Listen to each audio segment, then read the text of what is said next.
Good afternoon, everyone, and welcome to this special occasion from wherever you happen to be in the world. My name is Ken Fisher, and I'm President Emeritus of the University Musical Society of the University of Michigan. It's my honor to host today's anniversary celebration, as I did 10 years ago, for another milestone for this school. But first, please join me as we acknowledge the University of Michigan, named for Michigami, the world's largest freshwater system and located in the Huron River watershed, was formed and has grown through connections with land stewarded by Nishwi Ishkodewin Anishinaabe, the three fires people who are the Ojibwa, Odawa, and Potawatomi, along with their neighbors, the Seneca, Delaware, Shawnee, and Wyandot nations. It was just a few hours ago that we witnessed a new beginning for our nation as Joe Biden and Kamala Harris took the oath of office at our nation's 59th inaugural ceremony. How appropriate that now we welcome a new beginning for the School of Social Work as it completes its first century and begins its second. As you will soon learn from the Dean, there are key goals the school seeks to accomplish during its centenary year, and we can imagine looking to the future is one of them. Today's celebration is the first in this special year, and its focus is social justice and the arts. How extraordinary that it was 10 years ago on the occasion of the 90th anniversary that the School of Social Work would commission a 10-movement cantata from a renowned American composer, inspired by the mission of the school to reach out, raise hope, change society. The commissioning of new music is something you would expect of the Margrave of Brandenburg, who commissioned Bach to write these great concertos, or the Library of Congress, who commissioned Aaron Copland to write Appalachian Spring, or arts organizations like Carnegie Hall, Lincoln Center, or Michigan's own UMS, who together have commissioned hundreds of new works of music. But a school of social work? How unique, how remarkable, how enlightened.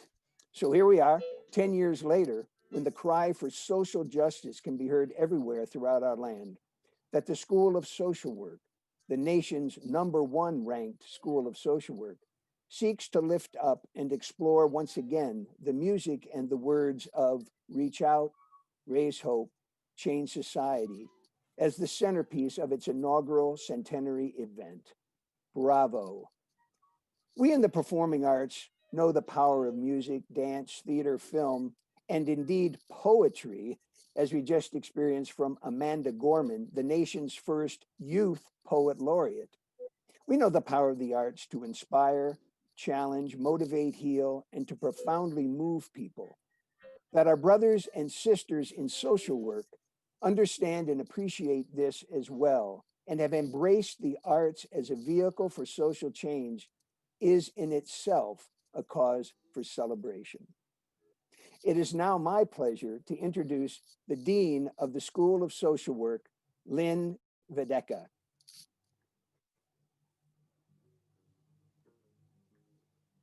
Thank you, Ken. Today is indeed a joyous day of inaugurations. I'm so pleased to welcome you to this inauguration, the launch of the University of Michigan School of Social Work Centennial Celebration. This is our first event of the year in what will be a year-long celebration of the 100th birthday of our proud school. Here's a few things that I'd like to tell you about the Centennial. What is it we're celebrating? Well, we're celebrating the establishment of the social work program in the College of Literature, Science, and Arts, LSA, back in 1921. It was on the heels of the 1918 Spanish flu pandemic, during the Progressive Era, and during the booming growth of the US during the Roaring '20s.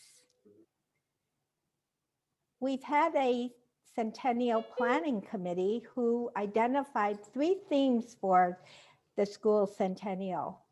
Number one, our enduring mission and commitment to social justice. Even before the events of the past year, we couldn't begin to think of a centennial celebration for our school that would exclude social justice as a major focus. Number two, we want to celebrate the past, the present, and the future of the school. We want to look at our history and celebrate it, but we want to be forward-looking as well. And we want to think about the present as well as the future.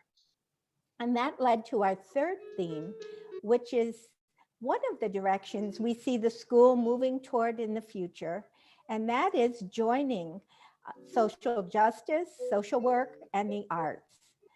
In the programming that we do within our school, the academic programming in our events, and building on our strong commitment to the arts as reflected in our art collection, which is displayed throughout the School of Social Work building. We have a few other signature events that will happen during this centennial year. We're embarking on a narrative history project. It's modeled after StoryCorps and inspired by Dean Emeritus Harold Johnson's narrative that he made on the occasion of the university's bicentennial in 2017. We have a new inaugural Changemaker lecture that will be featured in April of 2021. Be on the lookout for, it'll be a big event, and be on the lookout for more information about it. We hope to have a big homecoming party in October of 21, maybe in person. It's too early to know, but we can keep our hopes up for that. We're going to have very special graduations in May, July, and December. And our Alumni Board of Governors has undertaken a big project to identify distinguished alumni from throughout the program's history to be recognized in 2021. We have a fundraising special goal this year. We want to create an endowment for a Centennial Social Justice Impact Fund. You'll hear more about that as we send communications out about the centennial year in the next week or so. I want to welcome today some special guests who are in the audience. First of all, I want to thank Joan and Allan Fisch for their generous gift to the commission of the cantata that we'll be hearing today. I want to welcome Deans Emeriti Harold Johnson and Laura Lane to the event.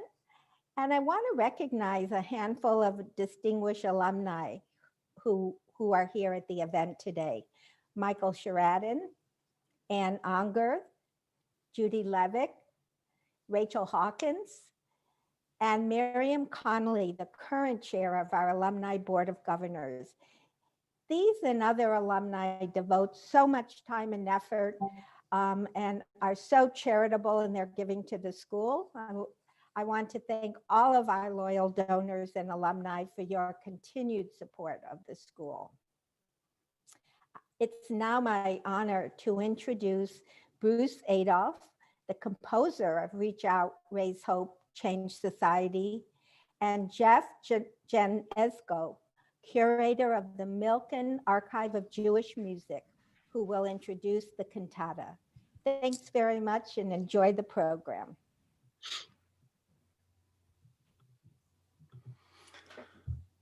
Good morning. I should say good afternoon. Sorry, I'm on the West Coast and it is afternoon here, but I'm still adjusting a bit. My name is Jeff Janeczko. I am the curator of the Milken Archive. We are an organization that records, disseminates, and educates people about music and its connection to the American Jewish experience, broadly conceived. I want to thank you for inviting me to participate in this event today, which I'll start with an announcement. I am happy to report that the Milken Archive has licensed the University of Michigan's recording of the cantata that we are all here to celebrate today. We will be releasing this on February 5th. We have worldwide distribution through the Naxos Labels distribution network, so the recording will be available on all of the major download and streaming platforms around the world. And I'm personally really happy to be part of helping bring this work and this recording to a wider audience. For me, this event marks a couple of reunions. The first one is between me and Bruce. I first met Bruce through my work with the Milken Archive about 10 years ago, probably. Initially just kind of corresponding via email about professional things. But in 2017, I learned that Bruce would be in Los Angeles, and I arranged for him to come to our offices in Santa Monica and to sit with me for an oral history session. I'll talk a little bit more about our oral history project later on.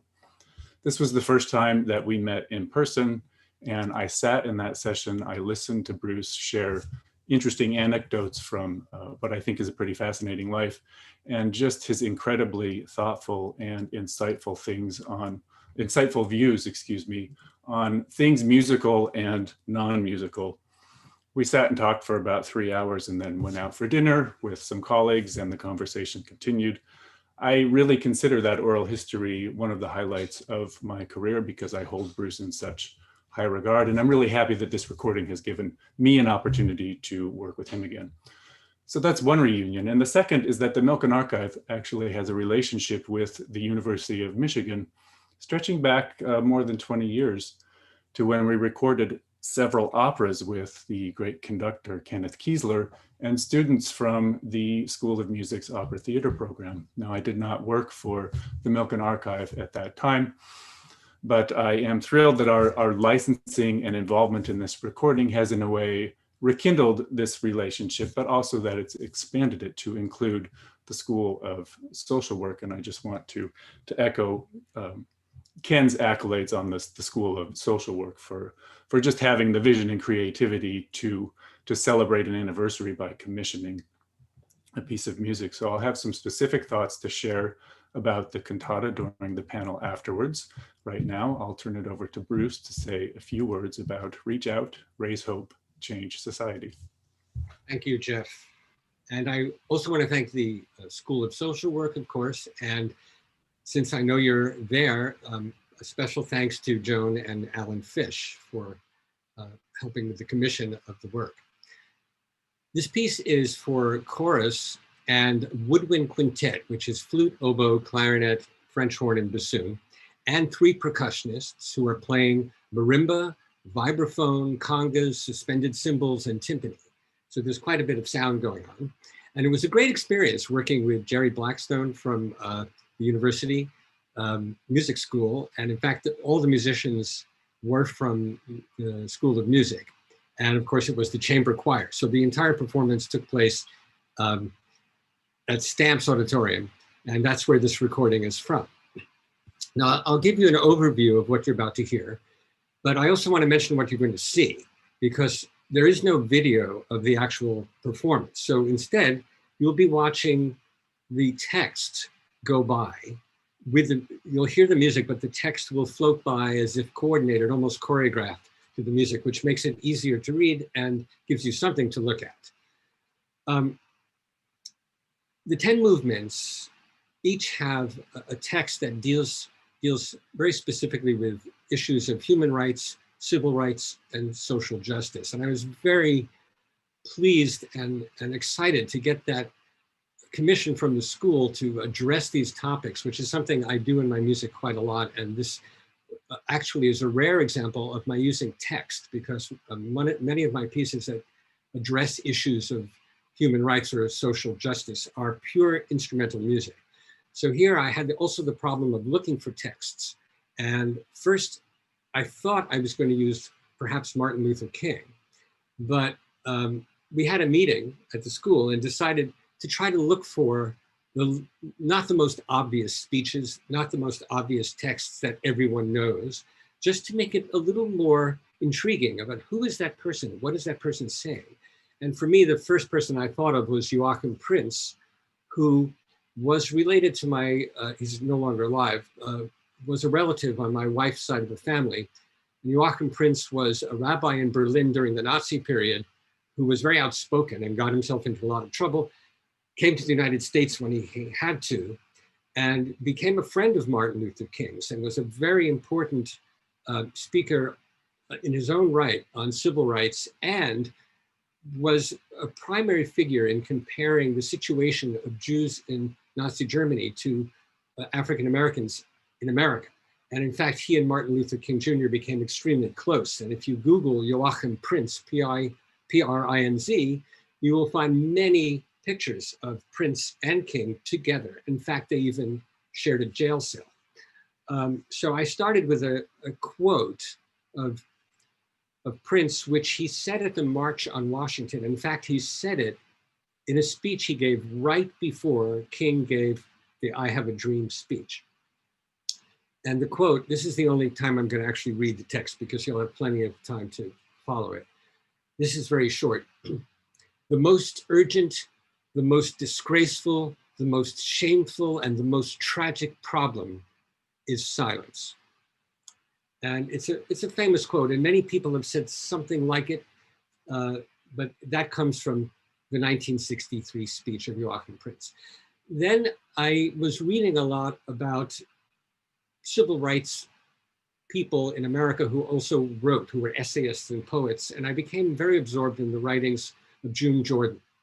Many of you probably know her, a famous Jamaican-American writer and civil activist. And I took a quote of hers from 1992, which is published in Affirmative Acts, Political Essays.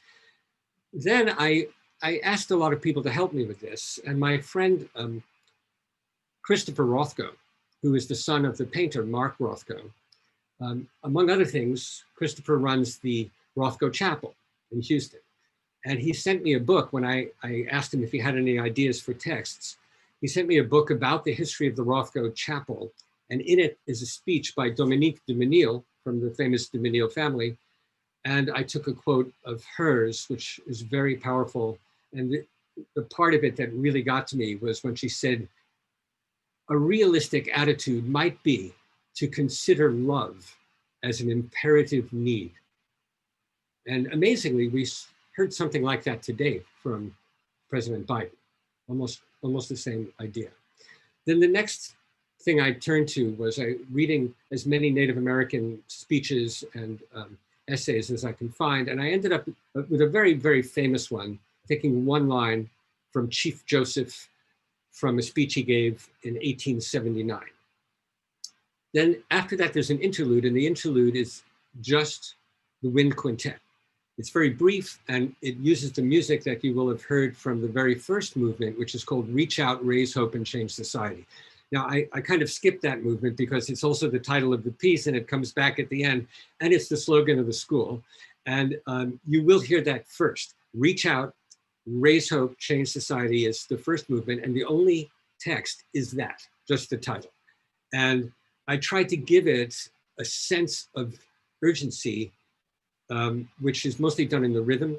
And instead of thinking of Reach Out, Raise Hope, Change Society as only a slogan, I tried to think of it as an urgent message.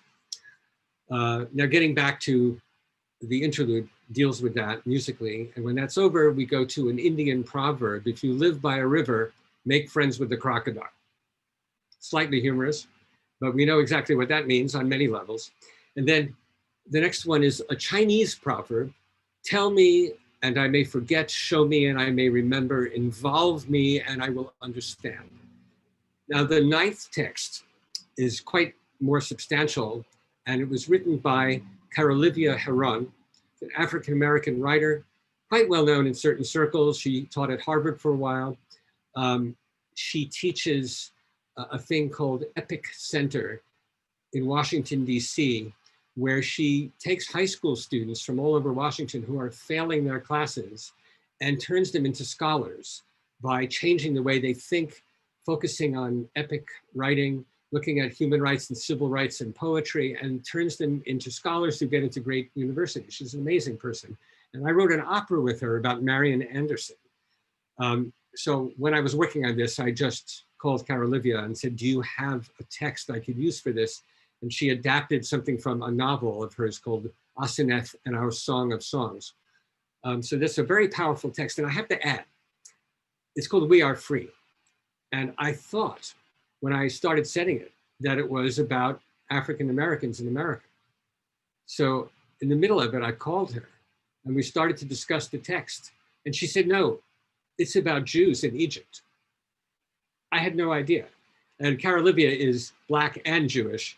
And I didn't know from which direction she was coming. So, and actually you can't tell anyway from the text because it is about freedom and everybody needs freedom. And it does have to do with slavery, and the history of slavery, of course, is more widespread than anyone cares to consider. So, and then the last movement is Reach Out, Raise Hope, Change Society, again, a short movement that, again, takes the slogan of the School of Social Work, sets it to music, and I hope delivers the message more strongly even than the first time you hear it at the beginning of the cantata. Well, I think that's all I have to say to introduce the work. And we'll have a chance after we hear it for the panel to discuss all the issues that we care to, including how the cantata relates to the social justice and civil rights and anything that anybody cares to bring up. Thank you.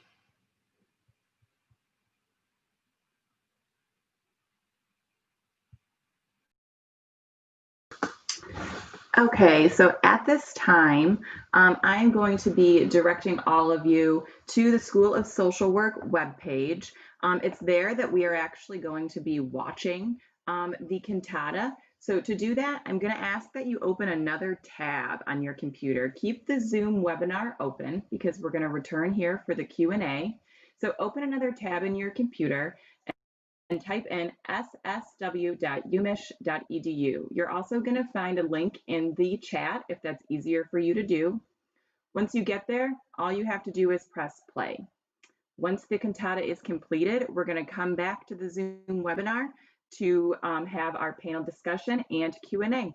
So let's make our way over to the school's website and enjoy the cantata. I'll see you all back here soon.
Want to all work our way back to that tab where you left open your Zoom webinar. I'm going to give folks just a couple minutes to make their way back to the webinar. Once we have all returned, we will start our panel discussion.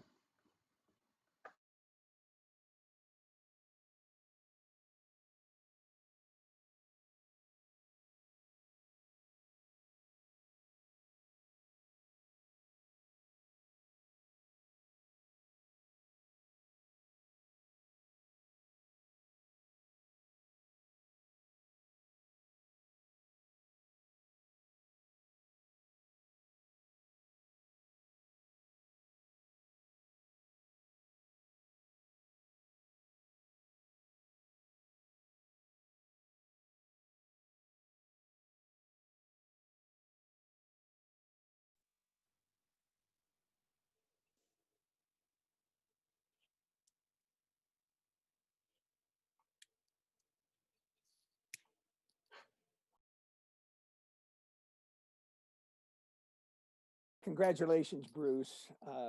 Fantastic. And to all those who participated in the production and the ensemble, just fantastic. And just to remind everybody, those are students at the School of Music, Theater, and Dance at the University of Michigan. Just wonderful. And I believe under the direction of Jerry Blackstone. Now, that was done 10 years ago, and how wonderful to have this available to us again. Well, look, as we move into the panel discussion, I'm pleased to introduce our moderator, Larry M. Gant, Diversity, Equity, and Inclusion Program Director, Professor of Social Work, School of Social Work, and Professor of Art and Design, the Penny W. Stamps School of Art and Design. Larry Gant's current work focuses on creating a visual and material sociology of community change and development. This includes reviews of the ways material strategies like music, expressive art, visuals, diagrams, mapping programs, and select community development programs help community residents better understand their community, assess needs, visualize making their futures, and explained actions and strategies and ways to the community residents with little loss of information and translation. He's currently deploying and assessing these new conceptual frameworks, utility in creating, deploying, analyzing, and evaluating new or more conventional types of theoretically based interventions, including arts-based community work. For example, visual, graffiti arts, performing arts, theater, and music, rap, and hip-hop performances. Gant's neighborhood-based prevention and promotion-related work and research has been supported by the National Institutes of Health, Centers for Disease Control and Prevention, and numerous private foundations. Welcome, Larry. And thanks very much for that introduction. I appreciate that. That was more than a mouthful, but I appreciate your good humor in so doing. Welcome, everybody. We had a very, very interesting and provocative journey just a few minutes ago. And I often have different thoughts as I listen to the cantata at different points in my life or in the life since 2011. But let's continue there. I want to welcome back, for the purposes of a panel reflection, our three principal guests, the panelists. Okay, of course, Ken Fisher, who will be batting cleanup, so to speak, in terms of making third comments. Bruce Adolphe, the information in the background is there for you. So please have a look at that very briefly. As you can read, an extraordinary composer, author, teacher, and interdisciplinary thinker with a very impressive background and consideration. He's the author of several books, including The Mind's Ear, Exercises for Improving the Imagination for Performers, Listeners, and Composers, and the chapter on composing in Secrets of Creativity, What Neuroscience, the Arts, and Our Minds Reveal. Bruce also wrote a chapter entitled The Sounds of Human Rights, Wordless Music That Speaks for Humanity, for the book Music and Human Rights, to be published by Routledge in 2021. Looking forward to reading that, actually. Widely known for his weekly piano puzzler segment, now in his 18th season on American Public Media's Performance Today, Bruce is also resident lecturer and director of family concerts for the Chamber Music Society of Lincoln Center in New York. He is a composer of international renown, much of whose output addresses the struggle for human rights. Sample works in this regard include the violin concerto, I Will Not Remain Silent, inspired by the life of Joachim Prinz, the cantata, Reach Out, Raise Hope, Change Society, the opera, Let Freedom Sing, the story of Marian Anderson, and my last one, a setting of a poem by Reem Al-Shamiri, composed for the Human Rights Orchestra and soprano Angel Blue. In February 2021, the Milken Archive of Jewish Music and the American Experience will release a recording of I Will Not Remain Silent and Reach Out, Raise Hope, Change Society. Thank you, Larry. I'm kind of overwhelmed knowing that all these people that I can't see were listening to this cantata with me.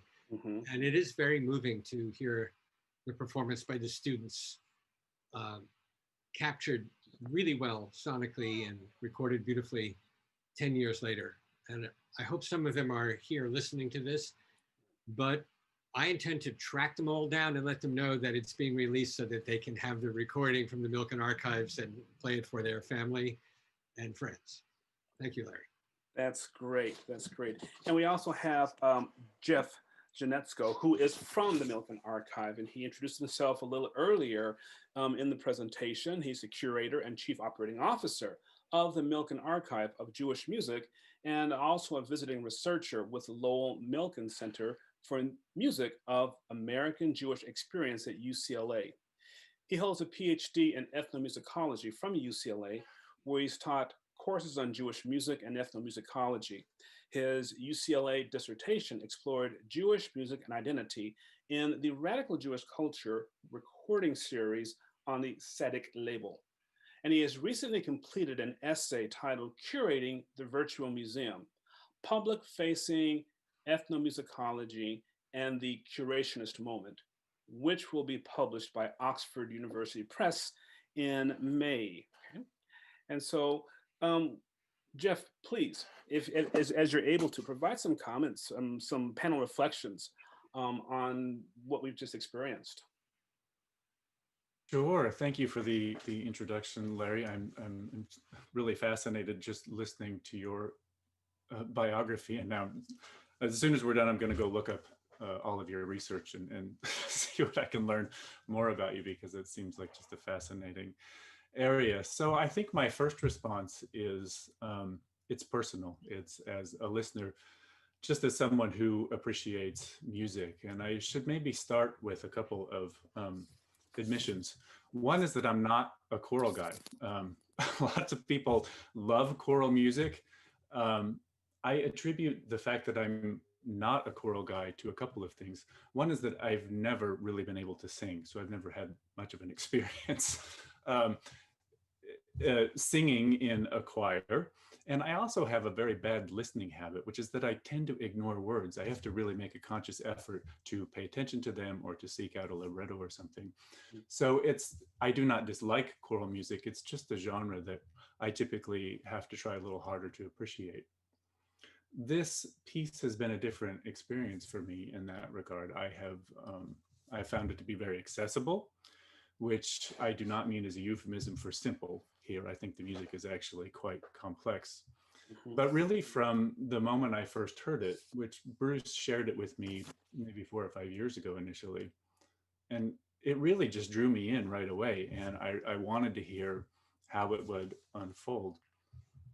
I attribute a lot of this to the way Bruce has utilized the chamber ensemble here.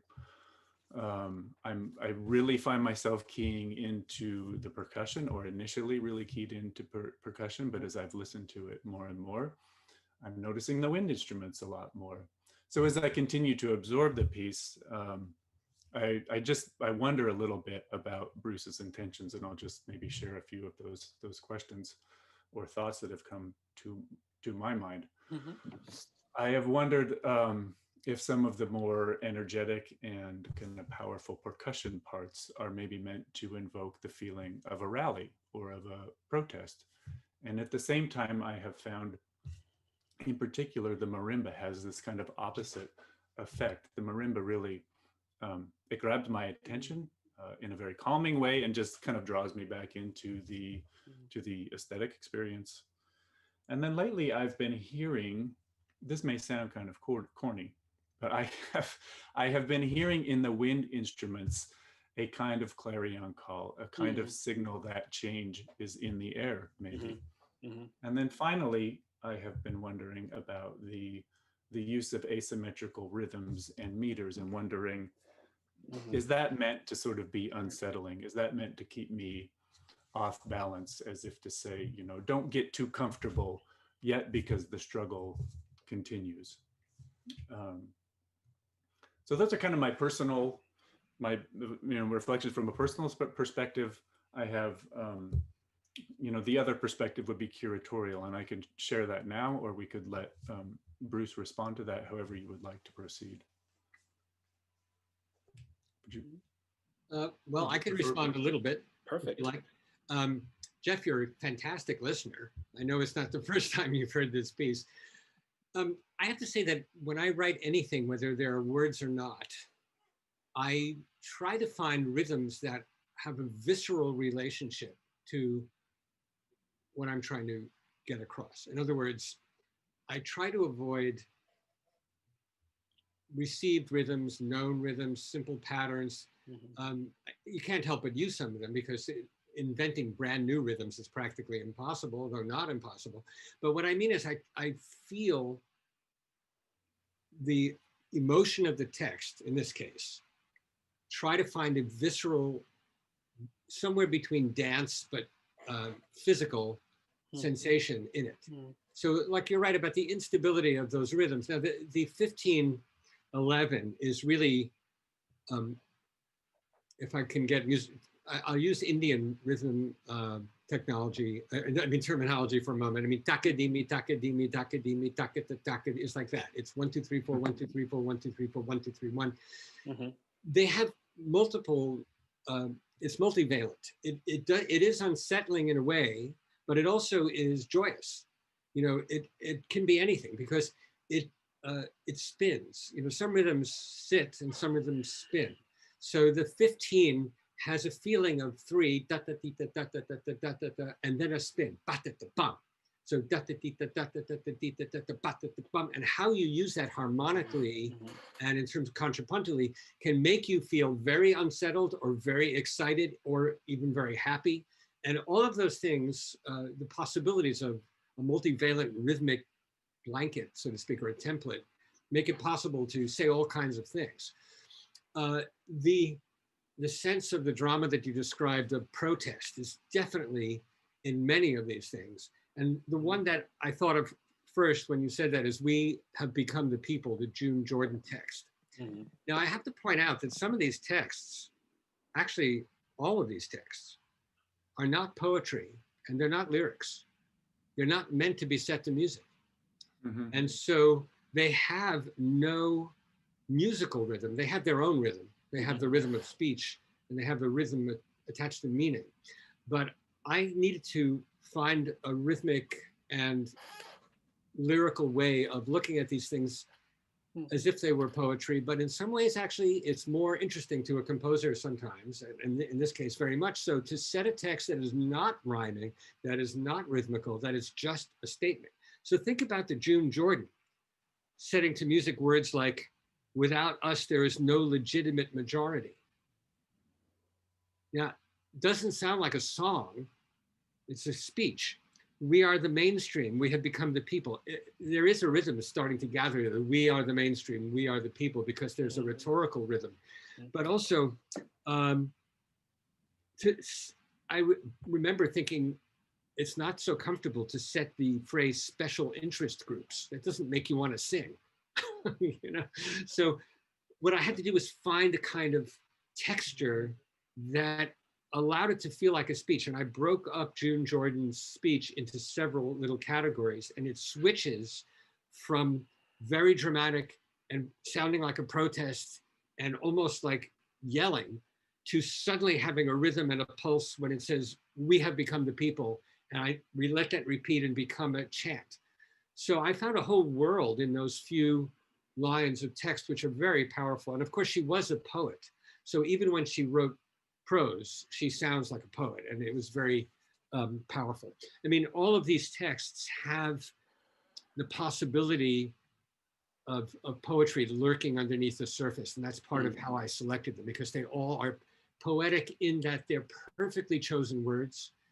And there's not an excess word anywhere in any of these things, which gives them a kind of dynamism that makes music possible. Well, I hope I answered some of it. Sure. Would you like me to share my other, kind of another perspective on this? And that will be really all Sure. I have. And that perspective is more of a curatorial one, and really thinking about the piece in the context of the Milken Archive of within the context of American Jewish music more generally, in my own somewhat limited experience in that world, actually. So first, maybe just a bit about the Milken Archive. It is somewhat of a unique project. We might typically think of an archive as an entity that collects old items. The Milken Archive's focus has been primarily on either making new recordings or taking new recordings that other people have made and bringing them to the public somehow. And then, of course, there are many collections that might delve into particular genres or traditions, or maybe that focus very heavily on American Jewry's predominantly Eastern European roots. But the Milken Archive has really sought to seek out multiple genres, multiple traditions, and from the perspective of the American Jewish experience, to find music that reflects a uniquely American Jewish experience. So it was founded in 1990. I was too young to work for them then, but well, maybe not according to labor laws, but I didn't have the background yet. So since 1990, we have built a collection of about 600 pieces of music by 200 different composers. And we also have a pretty robust or collected 180 or so oral histories with composers, cantors, actors, musicians, people who have just can bring a variety of perspectives to the development of Jewish music in America. And that music has been organized into a thematic structure. I should say it's a thematic structure that I am not the author of. It's one that I have inherited from the previous editorial board. But that structure is thematic. So we have a volume that explores the heyday of the American Yiddish theater, includes all these songs from the 1920s and 30s and 40s of that real kind of last immigrant wave of Jewish immigrants that came primarily from Eastern Europe. We have volumes of music that explore the sacred traditions of Reform, Conservative, and Orthodox branches of religious observance. And then we have a variety of volumes that explore, instrumental music that are connected to the Jewish experience in various ways. So you can kind of look at music within the secular realm as having a musical relation to the Jewish tradition. It might draw on a particular folk tune or a particular tradition, or maybe even just a simple scale or rhythm, or it can approach it from a more conceptual angle where, in which it tells a story or sort of draws on a particular historical period or something. So the first connection that this piece has would be its connection to Joachim Prinz, whose words comprise the second movement of the cantata. And as you mentioned in Bruce's introduction, the Milken Archive will be releasing an album with Reach Out, Raise Hope, Change Society. We are also including on that album the concerto that Bruce wrote about Joachim Prinz, and that is called I Will Not Remain Silent. And there he uses the violin to represent Prince speaking out against anti-Semitism in Germany and against racism in the US. When we talked about this concerto several years ago, he described that concerto as representing the prophet against the mob. And this is actually a theme that we do find not too infrequently within music of American Jewish experience. most often you see it in relation to the biblical prophets, but this notion of a lone individual kind of speaking uncomfortable truths is a theme that does recur. And then there has been a great tradition of Jewish choral music of both sacred and secular varieties that stretches back to the early mid-19th century. Casual choral singing societies that were kind of recreational and social in nature, and something that continued into the early 20th century with, say, secular Yiddish choruses, labor unions, music, and choral singing was a very important part of those experiences too. And then in the as over the course of the 20th century, that transformed a little bit, and there became a kind of tradition of civil rights activism within the American Jewish experience that Bruce might even know more about that than I do. But we have seen over and over that as Jews have come to occupy more privileged positions within American society, that often they have used those positions to advocate for others who are less fortunate. And many will connect this to the very important Judaic mandate known as Tikkun Olam, which means to repair the world. So kind of advocating for an other as part of a religious mandate to make the world a better place. And on that note, I really appreciate how this has brought together such a diverse collection of texts to reflect the fact that this civil rights struggle it's not something that only concerns a particular group. This is a universal concern that we all really need to have a stake in. This flow between the universal and the particular is something we also see in the context of American Jewish music, with music being an important medium where Jews kind of figure out their place in American society. And we also often see that involving and identifying with African-American music and the African-American experience more generally. So even though, again, as Jews have kind of moved up the social ladder, so to speak, that sense of commitment, that sense of responsibility has often remained. And in fact, one of the other pieces we have in the Milken Archive that has been one of our most famous recording was, it's a piece called The Gates of Justice. It was composed by Dave Brubeck. It was actually commissioned by a consortium of Reform Jewish congregations as many of these congregations were moving from the inner cities out to the suburbs. This cantata was kind of reminding them of this mandate to remain involved in the civil rights struggles of the day. So that's kind of how I see it from the perspective of the history of Jewish music in America. I want to thank both of you, Bruce and Jeff, for this. I mean, I just thought about one of the things that when the cantata was first commissioned and performed back in 2011, I remember thinking, oh, I wish the students would have a chance to talk and listen to the creation, the construction, and the work that went into the creation of the cantata, right? And so I thought, I found myself wanting liner notes so that the students would have some kind of frame of reference for the presentation, because it's a different genre, and a different approach in a different kind of music, but your explanation really, really reframes that very, very nicely. And so I hope that as you move forward to this creation of this disc, I hope that there will be liner notes embedded in some way. I really would encourage that. We've got the presentation here, and hopefully we're going to record this, and so I can play it for students in terms of, let's think deeply about what you have heard and what you've experienced, okay? And maybe we'll talk back with, Bruce, you and Jeff at another time to say, you know what, the students really want to have a conversation and a dialogue, but an informed conversation and a dialogue, basically. So thank you very much for that.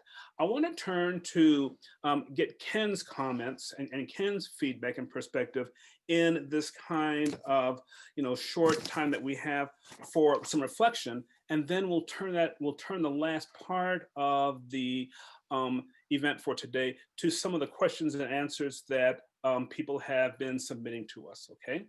So Ken, I'm taking a look for our last slide that gave your background. You thought mine was wordy and dense. I mean, yours makes mine look really, really tiny, basically. But since I don't have that right away, why don't we just go into some of your comments or some of your thoughts and reflections? And of course, it pops up. So It's okay, folks. You can ignore it. Hey, what a thrill to hear this again. And you know, one of the things in the performing arts these days is we've had to become virtual with a whole lot of things. And I was taking my mind back 10 years. We were at Stamps Auditorium listening to the work. And I got to tell you, I was able to concentrate so much more on the music and the words with this kind of experience today. It's different, but it's one of the things that we in the arts are learning, how to pivot, how to still bring music to people in this pandemic. And it's amazing what's happening, and I'll talk about that for a minute. But and Bruce, I'm remembering it was 20 years ago when you created another 10 movement piece commissioned by Music Accord, of which we were a part, 1,000 Years of Love. So there's something about 10, and we won't go into that, but I wanted just to acknowledge that. And I was particularly touched by the second movement here, the one with silence, and the way you could create that exactly what wanted to be communicated in the words and how you were able to do that with music. Thank you. So what's really inspired me here, and I'll try to keep this brief because I want to make sure we get to the questions and answers. It's the title of the piece and the mission of the School of Social Work, that we are reaching out, raising hope, and changing society. And I think what I'd want to say is I see a lot of progress in the performing arts these days with the first two, that we are you know, providing these kinds of opportunities to reach out and raise hope. And this the final one, changing societies, I think where we have our real challenges right now. But I want to point out a couple of instances where these first two were able to be demonstrated, reach out and raise hope. For me, the most important presentation of the 20th century occurred on Easter Sunday, 1939, when Marian Anderson had been denied the opportunity to perform at Constitution Hall. The Daughters of the American Revolution had a discriminatory clause. It didn't allow Black people to perform there, perform recitals. That so incensed Eleanor Roosevelt that she quit the DAR. And she and her husband then turned to Marian Anderson, one of the great contraltos of our time, and said, if they won't have you at the DAR, we'd like to present you on the steps of the Lincoln Memorial. And 75,000 people were there. Now, up in New York at that time was a young man who then came down to Washington, got involved in desegregating the lunch counters and the theaters of Washington, as he was a member of the staff of the National Symphony Orchestra. He then formed his own Patrick Hayes Concert Bureau and became someone who presented Marian Anderson eventually at Constitution Hall when he and others were able to be successful in desegregating the theaters. But in 1966, Patrick Hayes, forming a nonprofit organization, selected as his board chair in a still segregated Washington, Todd Duncan, the first Porgy in Porgy and Bess. And in a segregated Washington, when a Patrick Hayes with an inclusion policy of everybody in, nobody out, when you saw the two of them together, what a statement that made. The arts are going to be different. And so there was an example of reaching out, raising hope. But I also want to point to an event that happened 30 years after that. And that's when a young man at the School of Music, Theater, and Dance at the University of Musical Society, or at University School of Music, Theater, and Dance, Aaron Dworkin, a violinist of the mixed race, he didn't like what was being said to him when he would ask an orchestra manager, why aren't there more people that look like me in the orchestra? They would put their arm on his back and say, well, you know, they're just not out there. And Aaron said, excuse me, they're out there. They just need to be identified, encouraged, and rewarded. And so this young student at Michigan started the Sphinx organization to provide greater opportunities for Black and Latinx string players. Well, that organization will be celebrating its 25th anniversary, I think, in another year or so. And they have been doing a lot to change the face of classical music. But not only have they provided opportunities for thousands of musicians, but they've also seen that the underrepresented composers over time, Bruce knows about this, those works are starting to be lifted up now by orchestras, chamber music groups all over the country. Another example of reaching out and raising hope. Let me just say too that I am inspired by what the arts community has done to get out of their towers, to get out of their museums, to get out of their schools, to begin to engage with their communities. A movement from reach out, we want to have a reaching out program. Excuse me, that's one way, doesn't work anymore. Well, that's moved to community engagement, which is better, but I think there's a lot more that can be done. And I'm encouraged by how the arts community has responded to the first of the pandemics, the first to be mentioned, and that's around the coronavirus, and what they have done to keep the arts alive. And the creativity, the resilience that I'm seeing is terrific. But I also see an awareness that something needs to be done about the systemic racism. And I think the arts have a significant role to play in that area. I have more to say. I want to get to the Q&A, but here's my point. I look out here and there are all kinds of social workers, and we have a school of social work here. Those of us in the arts need to learn how to deeply engage with communities in new and important ways. And that's where I think changing society, that third of our actions that need to be taken, I think with your help, and I mentioned this to the dean yesterday, I'm imagining the School of Social Work here in partnership with the University Musical Society, in partnership with the museums, and in partnership with the School of Music, Theater, and Dance. You know about community. You know how to build these genuine, reciprocal relationships where people can be vulnerable.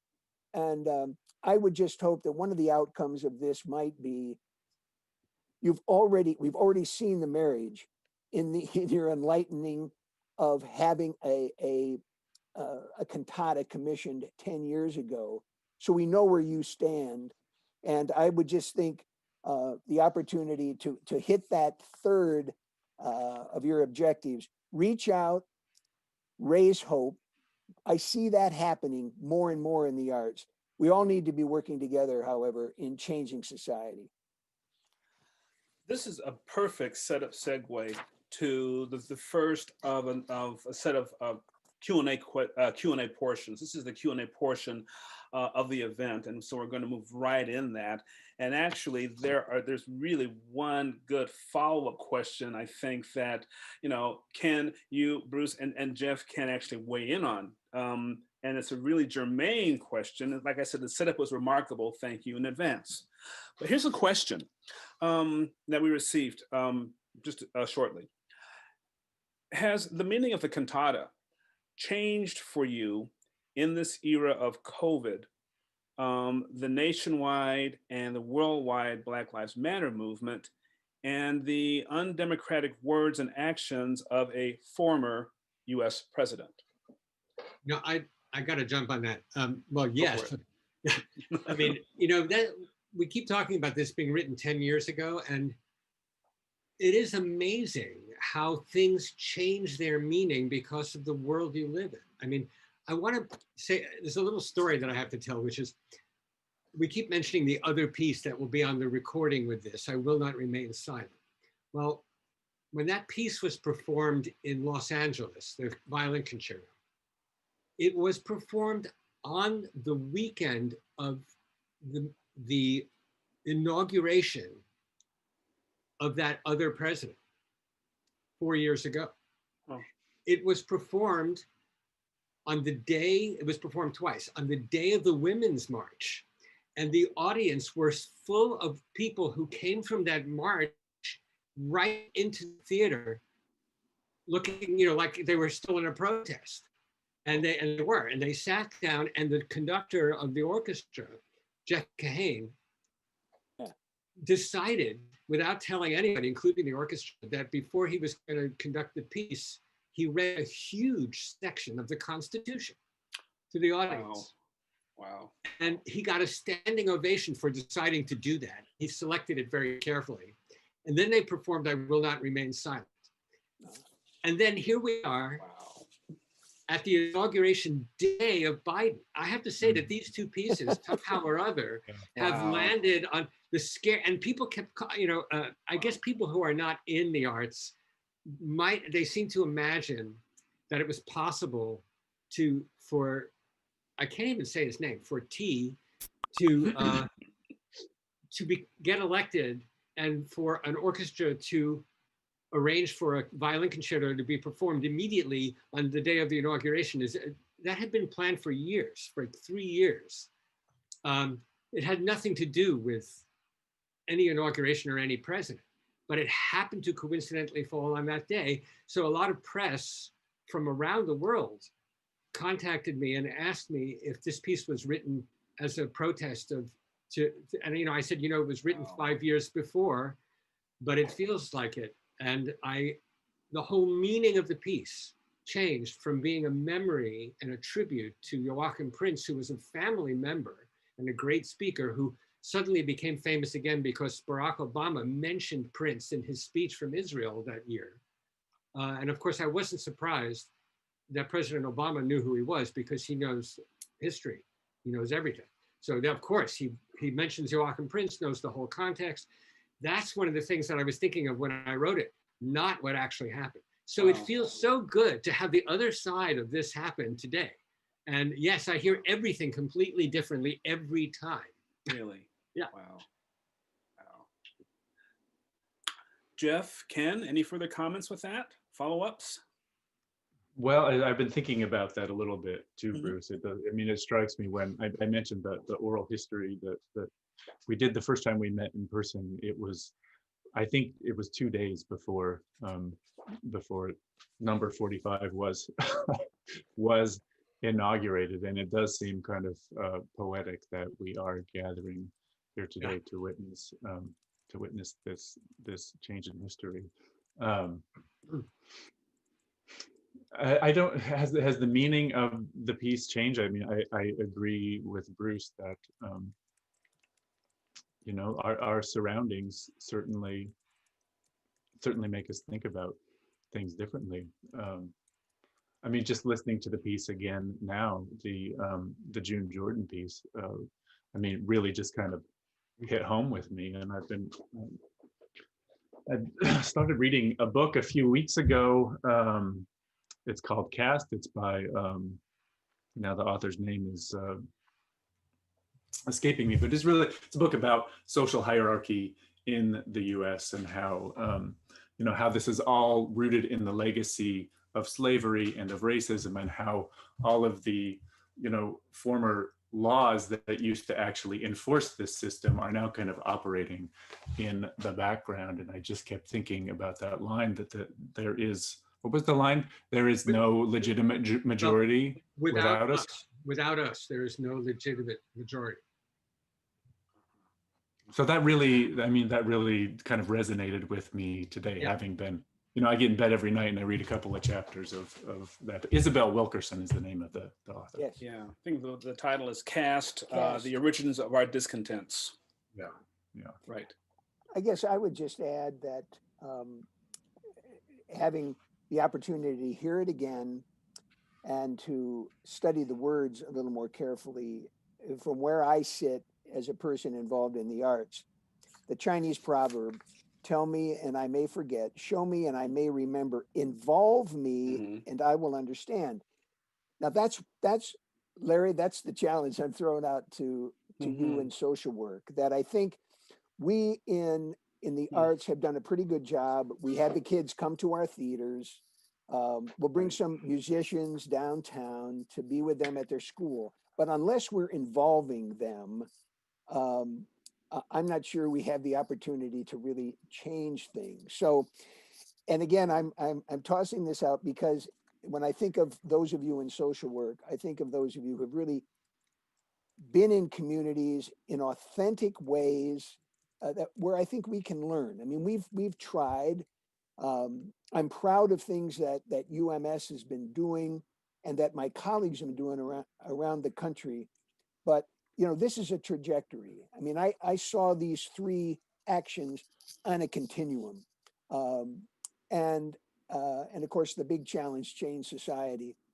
So I think it is with involvement of the people we want to be with that I think we're really going to learn how the arts can have their deepest impact and respect the arts that are generated in those communities. I also want to just say, because we mentioned Dave Brubeck, the most powerful school day performance I ever heard at UMS was Jazz at Lincoln Center. And we had 2,000 kids in Hill Auditorium. And Wynton Marsalis used it as the opportunity to talk about discrimination to these junior high and young high school kids. And he talked about Dave Brubeck and how Brubeck would not allow his band to perform in the South at places that would discriminate against them. Those kids were all ears listening to Wynton Marsalis talk about that. In fact, he asked young people to define discrimination. Now that's engagement with young people in a special way. We just need more and more of that. And I do have this sense that there's nothing like collaborating with the institutions within our own university, where there is knowledge and experience that I think those of us from the arts can benefit from. So Larry and Lynn, I'm putting a challenge. I mean, this is just at our university, but we've got university presenters all over the United States on university campuses where there will also be schools of social work. So I'd love to see some collaboration there. Good. Well done. Well done. Well, we've got a few more minutes before we close out at 5 o'clock, and we've covered an awful lot of ground. Sure. Another question comes up.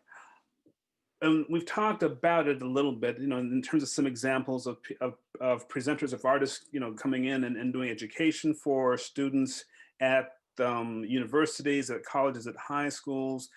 But I wonder if I could take the question just a little bit broadly and ask the following.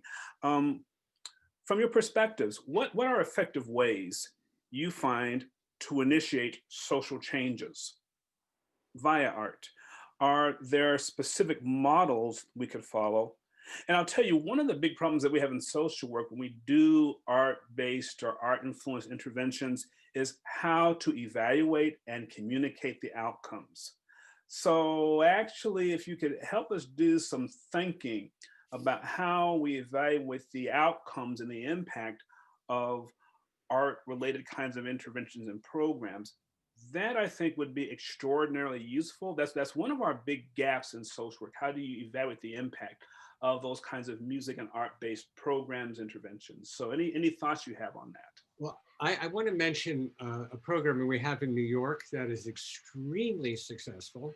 Okay. And it's been around, I don't know exactly how long, but I think it's about 25 years already. It's called the MAP program. Ken, you probably know about it, but it's called the Music Advancement Program. And I was around when it started. By around, I mean, it started at Juilliard, and I was on the faculty when it started, and I saw how it took place. And basically the idea, which they have carried out very well, is to go into communities that don't have, let's say, music in the schools, which unfortunately is a lot of communities now, but music in the schools, Sure. but also where the parents may not be able to afford to buy instruments, etc. But even more specifically, it was at the time worded as minority, which of course we know is the legitimate majority now. But the idea was to go into neighborhoods where it's not likely that kids are getting music lessons on an instrument. Everything would be Sure. singing because they can't afford an instrument, or their parents aren't going to buy instruments, whatever. Find kids who somehow or other teachers at the school think are probably good candidates. That's how it started. And give them free instruments and free lessons every week with the best teachers in New York. This has been going on for 25 years, and a lot of these kids are professional musicians now. A lot of them got into Juilliard, the college. And it is hugely flourishing. And it is now being, the director of it is Anthony McGill now. You probably, of course, Ken, outside of the music world, I'm not sure you know Anthony McGill. Anthony McGill is a clarinetist. He is at the moment the only African-American member of the New York Philharmonic. Before that, he's the principal clarinet. Before that, he was the principal clarinet of the Metropolitan Opera Orchestra. Anthony, he's a fantastic musician, obviously, but he also is just a great, what's the word? I mean, he's a doer. He's a macher, is the Yiddish word. He goes out and makes things happen. He does stuff. And he is running that program. And it's connected indirectly just because it's the same building and some of the same faculty, but not completely, with the Juilliard pre-college, now called Preparatory Division. Has just been, the new director of that is Weston Sprott, who is a trombonist in the Metropolitan Opera Orchestra, who is also an African-American. And the two of them have made this a huge success. Unfortunately, when Weston came in, COVID hit right almost immediately, but they have still managed to do a lot. Mm-hmm. And they're still doing a lot online. And they raised an enormous amount of money. And amazingly, Weston Sprott and Anthony McGill gave a lot of their own money to this thing, which just, Anthony got the Avery Fisher Prize, which is a huge prize in music, and he gave a huge amount of it and all of the extra money that comes with the prize to give to all of it to the MAP program. So I just want to say this is the epitome of involve me, and I will understand. It is finding people, expanding it, teaching them, giving them opportunities, and it's fantastic. So the answer for Anthony Dworkin, they're not out there, come to New York, which I know he does. They're there, and they're all over the place. Larry, appreciate that. Yes. If I might just jump in, because we have two local groups. I think one is, of course, the Sphinx organization based in Detroit, which is now nationwide, but how they've been able to develop not only musicians, but they now have a LEAD program, LEAD, where arts administrators are having a 2-year experience that will then position them to take on administrative positions. And we know how important that is if we're going to change arts organizations. The other is the Mosaic Youth Theater, founded by Ann Arborite Rick Sperling years ago. And its director is now one of the graduates of that program. Really? But lives are changed in this way. They're changed at Interlochen up in northern Michigan. But I think those are just two local examples of how the arts are changing lives on an individual basis right now. I'm still challenging us to think about how do we change society? Of course, we change it one person at a time, but we need to be changing institutions. And I think I see promise happening. And Weston Sprott and Anthony McGill, I would just say, are both Sphinx Medals of Excellence recipients. And that's one of the things they've done. Those medals are awarded at the Kennedy Center at the Supreme Court, with Sonia Sotomayor doing it. And one last thing, because it's Inauguration Day, it was Anthony McGill who, with Itzhak Perlman and Yo-Yo Ma, played at President Obama's inauguration a while back. And Gabriella. Gabriella. Yeah. Wow. Thank you. Wow, wow. You know what, that is it for our time with the questions. Much, much appreciation and much thank you. I'm going to now turn this over to Emma and Dean Videka to close us out. But thank you all very much for a really interesting and provocative and really useful discussion and dialogue. Thank you, Larry. Thank you. Thank you, Larry. Wow, it's cool. All I can say is, wow. I had to hold myself back for the last 25 minutes and from unmuting and unmuting myself and showing my video because I wanted to jump right into that rousing conversation. Thank you so much to Bruce Adolphe, Jeff Janeczko, Ken Fisher, and Larry Gant for such a really wonderful conversation. And I want to say we in social work are committed to the activism, involvement, and change that Ken spoke about. All kinds of ways we can bring about action to follow that raising hope and to really change society. I want to now in closing, thank a couple people. Number one, I gotta give my deepest appreciation to John Trotman, who is the Centennial Planning Committee co-chair with me. John, thank you for your vision, your creative ideas. It's because of John that this event came around today. And thank you for your sweat equity and your inspiration for this event. Special thanks to our talented and dedicated development, IT, and communication staff, especially Nikki Williams for his creative graphic and video contributions, and Emma Krasaniak for her flawless event planning. I want to say to all of our audience, have a wonderful afternoon. I look forward to seeing you at a future University of Michigan School of Social Work Centennial event. Go Blue. Thank you.